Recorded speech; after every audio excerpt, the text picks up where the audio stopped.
Let's talk about real power, the kind that operates in the shadows. It doesn't need your vote and shapes the world, from your grocery store to your phone.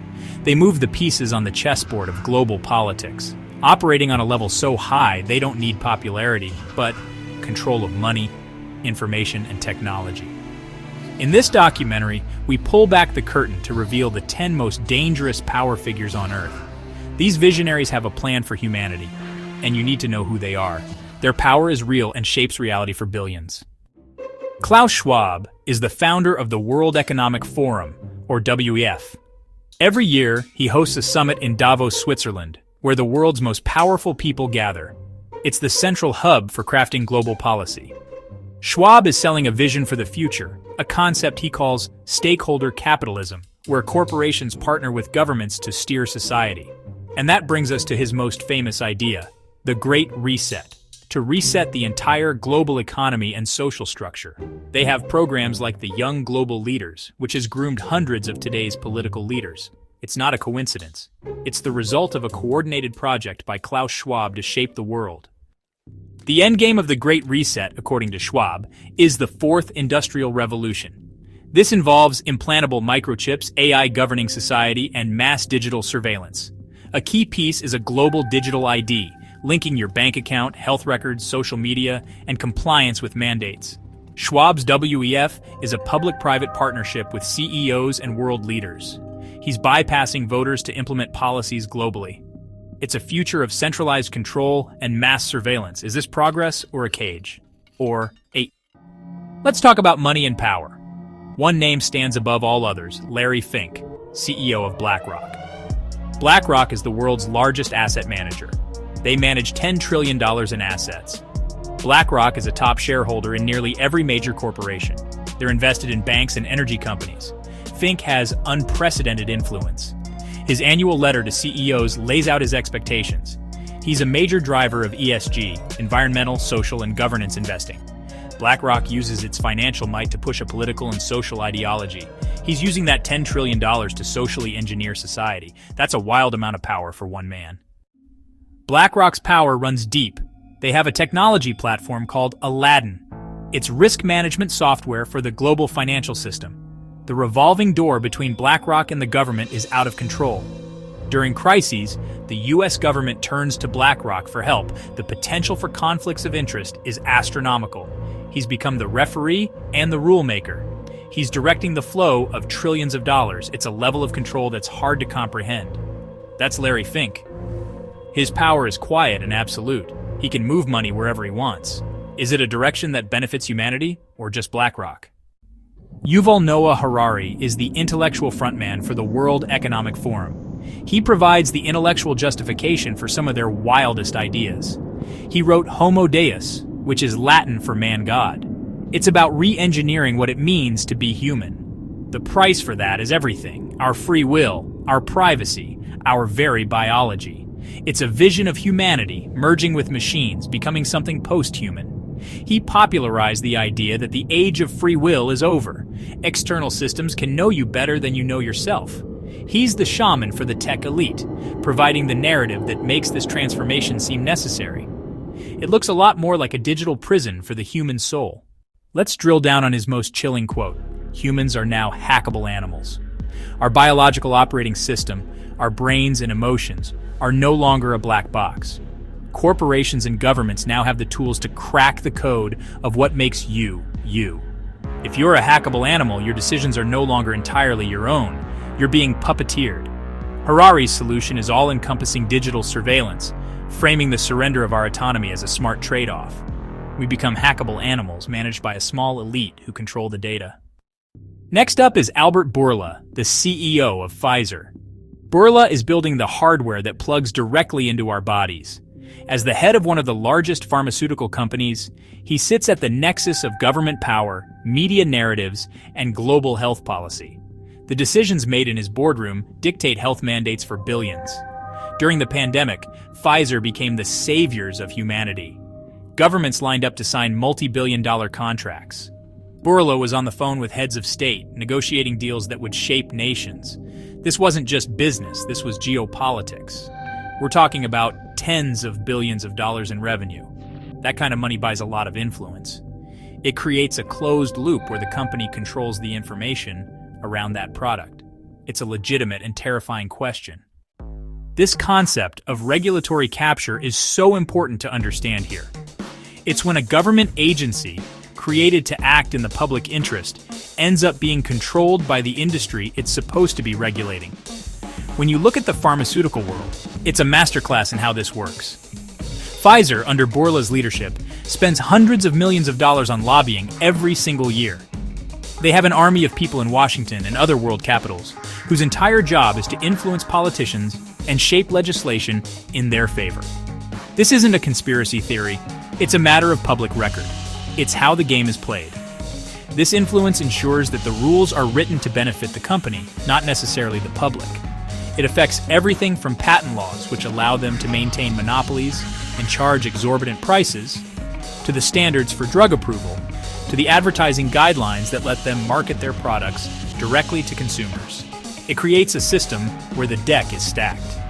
Any potential risks or alternative treatments that might threaten their market share are often sidelined, underfunded, or even actively discredited. The narrative is tightly controlled because they have the resources to control it, from the halls of government to your television screen. Think about the global scale of this. Bourla's influence isn't just in the United States. Through organizations like the WHO, which receives significant funding from pharmaceutical interests and their allied foundations, his company's agenda becomes global health policy. A recommendation from the WHO carries immense weight, pressuring countries all over the world to adopt certain policies, purchase certain products, and follow specific protocols. So a decision made in a Pfizer boardroom in New York can result in a government mandate in a small country in Southeast Asia or Africa. It's a centralized system of control disguised as public health. So when you see Albert Bourla presented as a simple businessman or a health leader, you have to look deeper. You're looking at a man who leads a corporate empire with more power than many sovereign nations. An empire that has mastered the art of shaping laws, influencing regulators, and controlling the global narrative around its own products. The immense profits aren't just a byproduct of their success. They are the fuel that powers an engine of influence that reaches into every corner of our lives. It's a form of power that operates beyond the reach of democratic accountability, and that makes it incredibly dangerous. George Soros has been at the center of political firestorms for decades. He's a billionaire financier who made his fortune breaking the Bank of England. Soros uses his wealth to reshape the political landscape of entire nations. Through his Open Society foundations, Soros has funneled billions into a vast network of organizations. Critics say the results are destabilization, social unrest, and radical shifts in government policy. He's accused of being the hidden hand behind political movements worldwide. This influence bypasses democracy, buying the infrastructure of political change. It's a level of control that is fundamentally undemocratic. The way Soros's money operates is incredibly sophisticated. It's not always about direct, overt action. It's often about funding the institutions that shape thought and culture over the long term. This means pouring money into universities, think tanks, and media organizations. He understands that if you can influence the people who are teaching the next generation, writing the news stories, and producing the cultural content, you can shift the entire worldview of a society over time.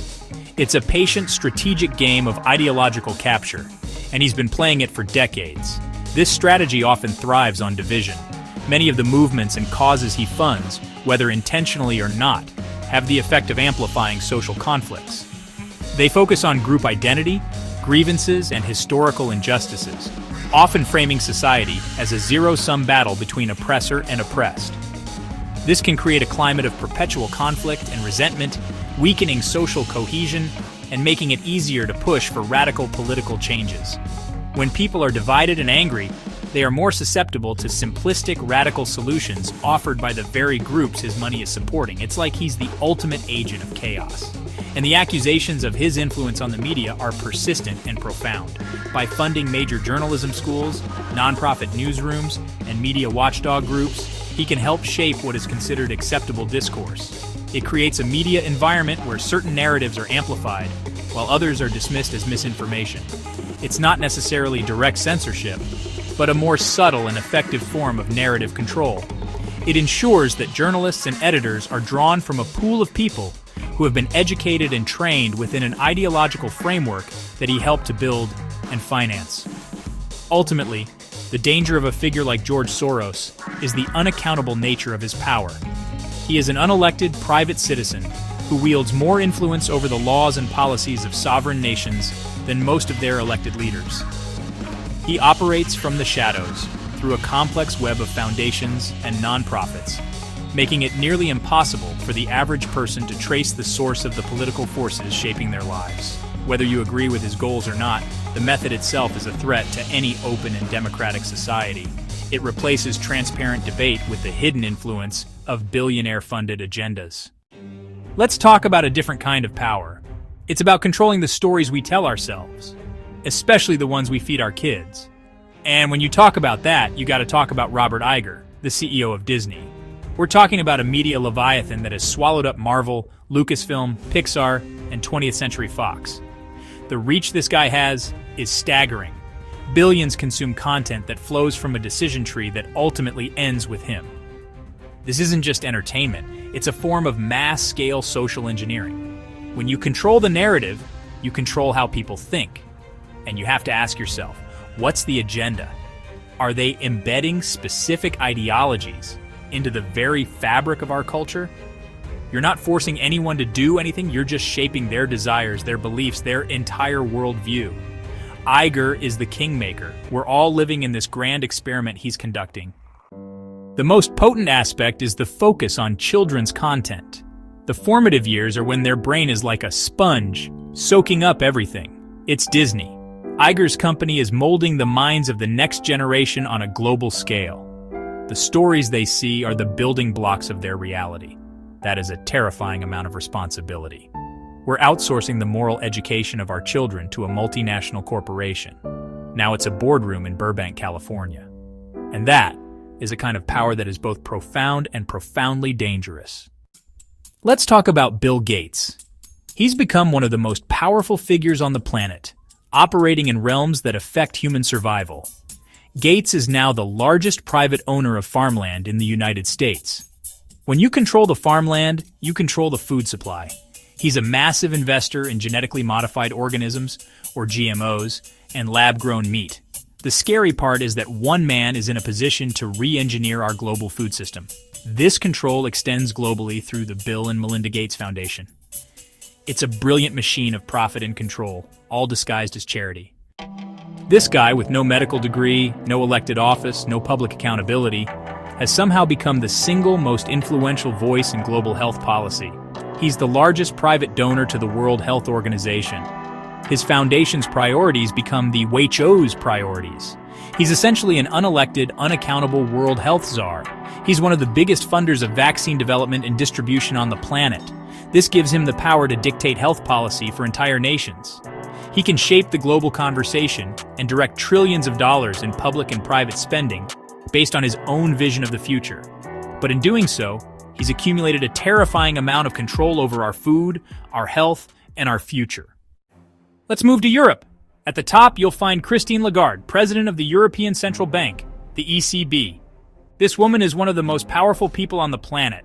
Her decisions directly impact the financial well-being of hundreds of millions of people. Lagarde and her board decide on interest rates. She has her hand on the economic thermostat for an entire continent. Before the ECB, she was the head of the International Monetary Fund, the IMF. Christine Lagarde was never elected by the people of Europe to hold this power, yet she has more direct control over their economic reality than their own elected leaders. She operates in a sphere that is almost completely insulated from public opinion or accountability. Here's where it gets terrifying.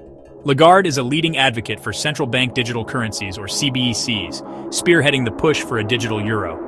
A CBDC is not like Bitcoin, it's the opposite. Centralized, programmable money controlled by the central bank. It's the ultimate tool of financial surveillance and control. Because this money is programmable, they can build rules directly into it. This is the financial endgame, the ability to attach a social credit system directly to your ability to transact. It's a level of social control that would make the tyrants of the past green with envy. It's a fundamental shift in the relationship between the citizen and the state. We see the CEOs, the tech guys, the bankers, all these faces. But what if the real power isn't someone you can name? What if it's a legacy that operates behind the curtain? This is where it gets wild. People throw around names like the Rothschilds, a banking dynasty that shaped the financial systems of entire nations. It's not about owning stock, it's about owning the central bank, a dynastic control that sees presidents as temporary employees. It's a masterpiece of misdirection. The real architects are in the background, insulated from scrutiny. Their power is written into the laws of international finance. You're not just influencing events, you're creating the reality we live in. Moves in a chess game being played by people whose names we will never know. They've set up the system so that they are completely unaccountable. They are a ghost in the machine. What if the hidden force is something new, something digital? We're talking about the people who are building the fundamental architecture of our future reality, the creators of the artificial intelligence, the quiet, reclusive geniuses in some hidden lab, writing the code for a superintelligence, a power so immense it could reorganize society overnight.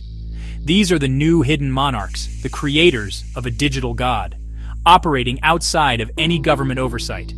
It's the ultimate form of control because the subjects don't even know they're being controlled. The most dangerous power is the power you can't see. These hidden forces are the reason why even the most powerful people might just be frontmen. The real power thrives in the darkness, shaping our world from the shadows. Number 10 on our list is the most disturbing. We don't know. The final figure isn't a person, it's the principle of hidden power itself. True power doesn't want fame. Fame is a liability. Silence and anonymity are its greatest weapons. What if the figures we see aren't the primary actors? If you're the real puppet master, you need puppets to absorb the public's attention. We're rearranging deck chairs on the Titanic, while someone we can't see is steering the ship. The real decisions are made elsewhere, by persons unknown. It's the power of the architect who designs the maze and watches everyone else try to find their way through it. We are living in a state of profound ignorance. We are essentially puppets in a play we don't understand, written and directed by a ghost. Every major event, every crisis, every war, every technological leap could be part of a script. It's a war on our consciousness. The most effective prison is the one you don't know you're in. By keeping the true source of power hidden, the system ensures its own survival. It means the most important question we can ever ask is, who benefits? Look for the patterns. Look for the agenda that is being served beneath the surface. It represents the terrifying possibility that we are not in control of our own destiny. Until we can drag that power out of the shadows and into the light, we will remain what we are. Puppets. So you see, it's not always the person screaming the loudest who has the most control. Power isn't always in the spotlight under the glare of the cameras. It's not in the grand speeches or the public declarations. That's just the show. The real power, the deep power, is in the silence. It's in the quiet rooms where the real plans are made. It's in the shadows, where deals are struck that will affect the lives of billions and nobody ever hears about it. It's the force that moves without making a sound and shapes the world without leaving a fingerprint. It's the power that has no name. And you have to ask yourself, if we don't know who is really making the calls, if we can't identify the hand that guides the policy, that funds the movements, that owns the narrative, then what are we? If we don't know who really pulls the strings, then we're just puppets. We're part of a performance, dancing for an audience we can't see, for a purpose we don't know. We're living inside a story that someone else is writing for us. And that's a wild and terrifying thought to sit with, man. Don't let them write your story for you. Question everything. The truth can be uncomfortable, it can be disturbing, but ignoring it is not an option. Because the moment you stop seeking it, the moment you accept the official story without question, is the moment you hand over your own power. Keep your mind open. Keep digging. Because the answers are out there, but they won't be handed to you. You have to go looking for them in the dark. This is the kind of stuff they don't want you to think about. This is the forbidden truth. If you want to keep exploring the deep, dark corners of power and control, if you want to keep pulling back the curtain, make sure you hit that subscribe button and ring that bell for notifications. Because we're just getting started. Stay vigilant.